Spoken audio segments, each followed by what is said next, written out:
baca semua. Saya nggak yakin. Nggak yakin. Jujur antum Ustaz?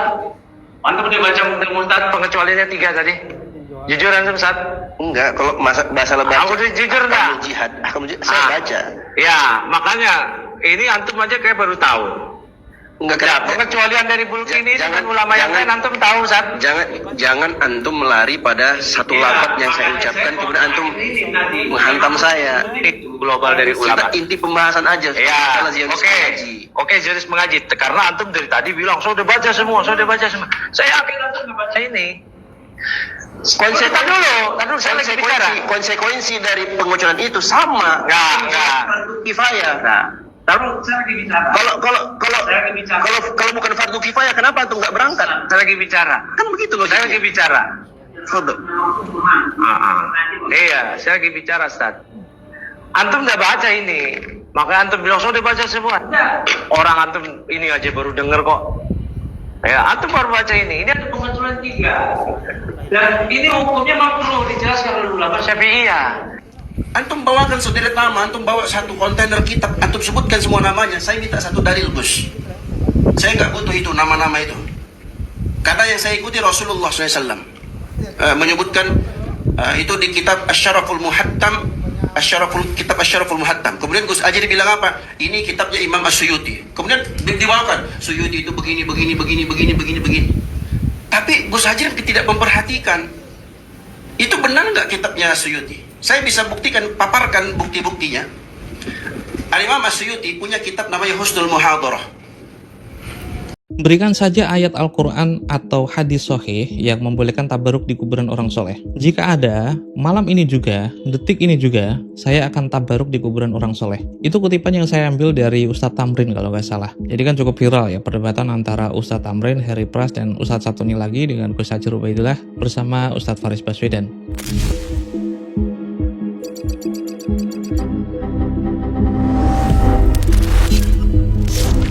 Kita sepakat keberkahan Nabi Muhammad SAW dan para sahabat bertabaruk dengan tubuh Nabi, dengan rambutnya, dengan apa segala macam. Kita sepakat itu. Barakatul zamaniyah, bulan Ramadan, dan seterusnya. Barakatul makan, Masjid Nabawi, Masjidil Haram, dan seterusnya. Kita sepakat itu. Yang kita bahas kuburan orang soleh. Tolong tunjukkan kepada saya satu dalil, kepada kedua ustadz yang mulia ini. Tunjukkan kepada saya satu dalil dari Al-Quran atau hadis yang sahih dari Rasulullah SAW yang mengajarkan kepada kita tabarruk, mengambil berkah di kuburan orang soleh. Tunjukkan satu dalil saja, nggak usah banyak-banyak. Kalau seandainya bisa ditetangkan dalil itu, mari kita sama-sama tabarruk di kuburan. Kalau ada dalilnya.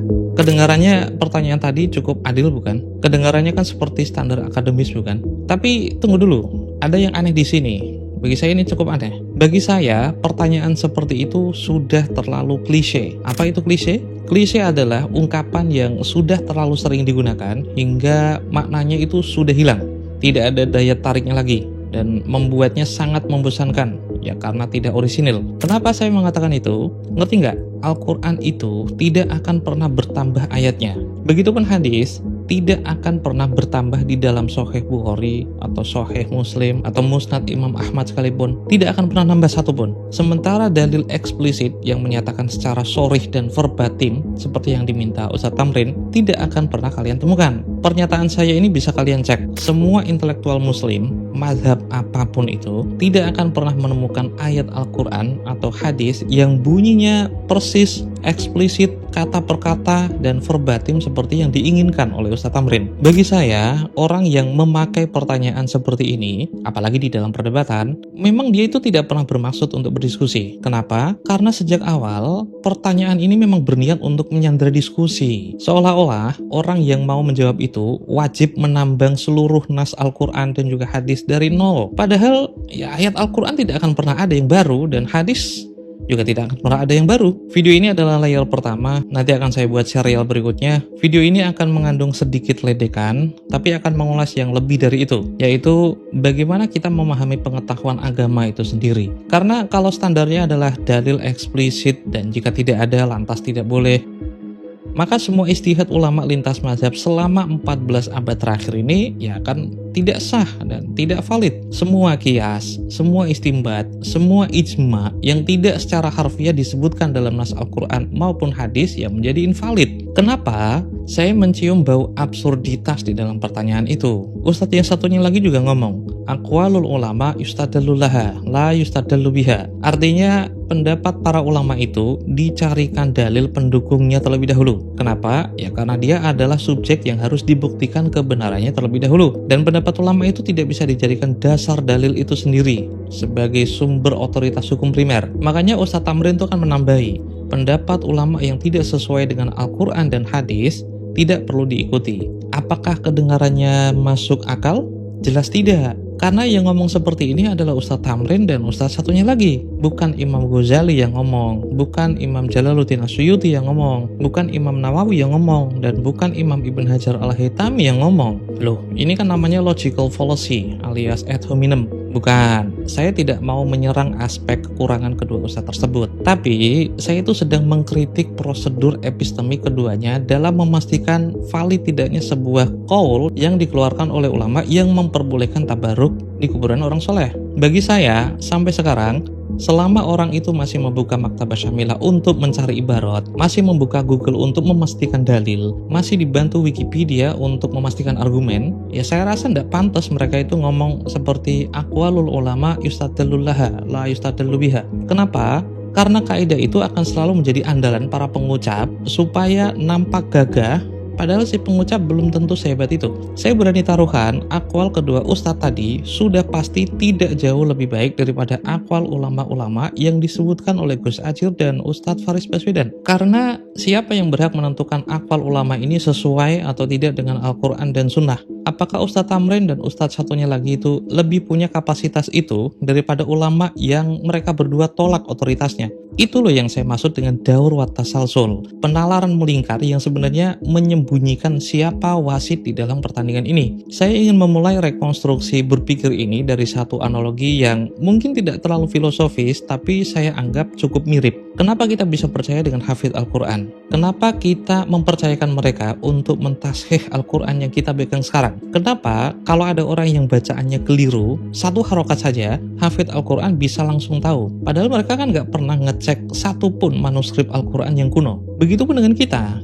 Kita percaya begitu saja dengan koreksi hafidz ketika ada kekeliruan harokat misalnya, tanpa pernah meneliti sendiri apakah bacaan si hafidz ini tersambung sampai Rasulullah atau tidak. Atau ketika dokter memberikan resep obat kepada kita kan nggak pernah menanyakan kepada si dokter mana jurnal akademik yang menyatakan obat ini akan menyembuhkan saya, atas izin Allah tentu saja. Atau ketika kita naik pesawat, ya kita kan mempercayakan keselamatan kita sepenuhnya kepada sang pilot. Padahal pilot itu orang asing dan kita tidak pernah tahu kemampuan si pilot yang tidak pernah kita kenal itu. Kenapa kita bisa sampai sepercaya itu? Ya karena kita punya sistem yang kita percayai akan bekerja dengan baik. Maksudnya begini, ada transmisi pengetahuan yang dikawal oleh banyak orang, banyak penghafal Al-Quran, lintas generasi, lintas negara, lintas geografi. Jadi kita mempercayakan bagaimana seluruh kata dalam Al-Quran itu dibaca harokat per harokat dari mereka yang ada sistem verifikasi kolektif itu sendiri. Kita juga percaya ada sistem yang bernama rezim risiko yang mengikat dokter dan juga pilot untuk tidak mempermainkan nyawa seseorang. Kita juga percaya kalau mereka punya rezim risiko yang mengikat mereka bahwa setiap nyawa itu berharga dan setiap keputusan mereka itu harus berorientasi pada keselamatan nyawa seseorang. Dalam fikih pun juga begitu. Para ulama kita punya rezim risikonya sendiri.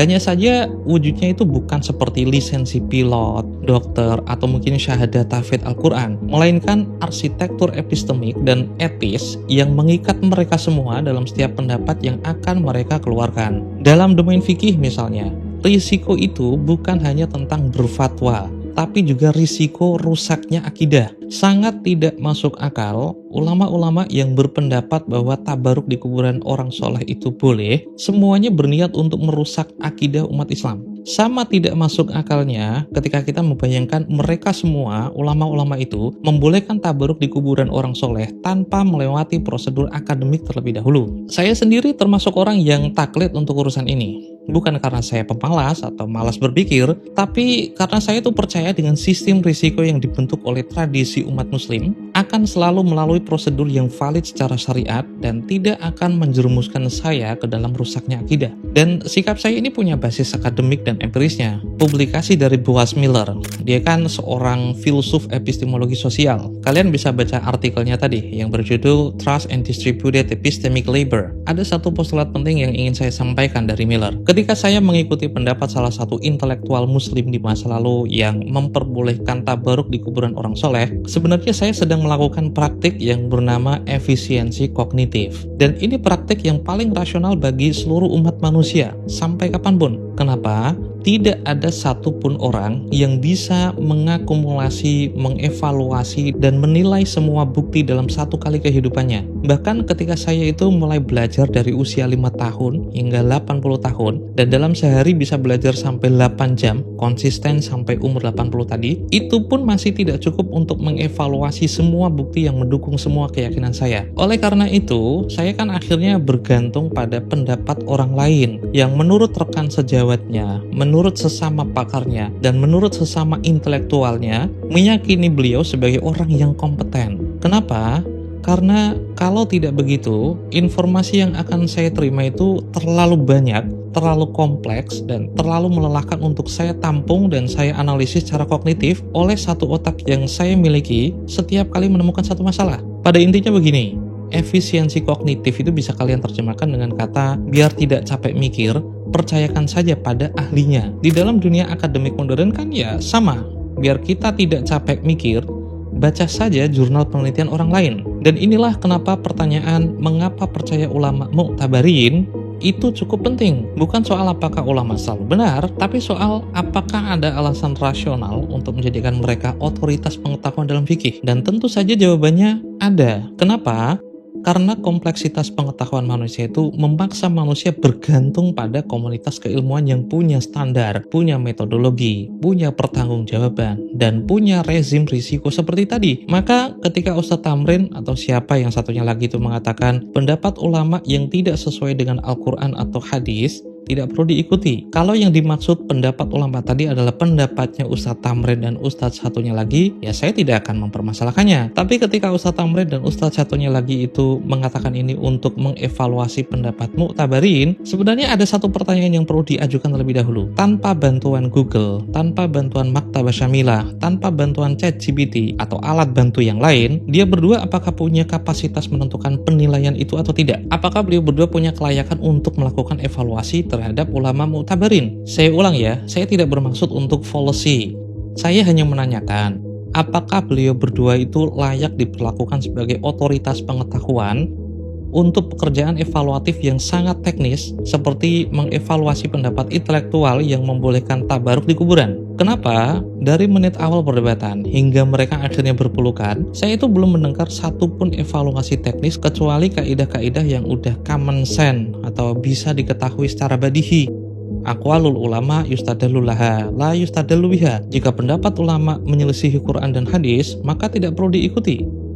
Kalau cuma begini ya, saya pun mampu naif kalau mau mengoreksi ulama dengan cara seperti itu dan kaidah seperti itu. Saya cuma mau memastikan bahwa standar yang beliau berdua tuntut itu bukan hanya retorika kosong. Loh, bukannya memakai Maktabah Syamilah, Google, atau ChatGPT itu membuat ulama di masa sekarang jauh lebih unggul. Tools ini kan menghapus hambatan geografis dan logistik yang dulu membatasi para ulama untuk mengakses informasi. Kini, data kan lebih komplit, lebih kompleks, dan tersedia mesin untuk mengolahnya secara instan. Implikasinya kan jelas, verifikasi primer langsung ke sumber bukan lagi menjadi privilege elit tradisional, melainkan kemampuan demokratis yang bahkan membuat ulama di masa sekarang jauh lebih akurat karena tidak punya keterbatasan fisik seperti yang dialami ulama di masa lalu. Masalah saya bukan itu.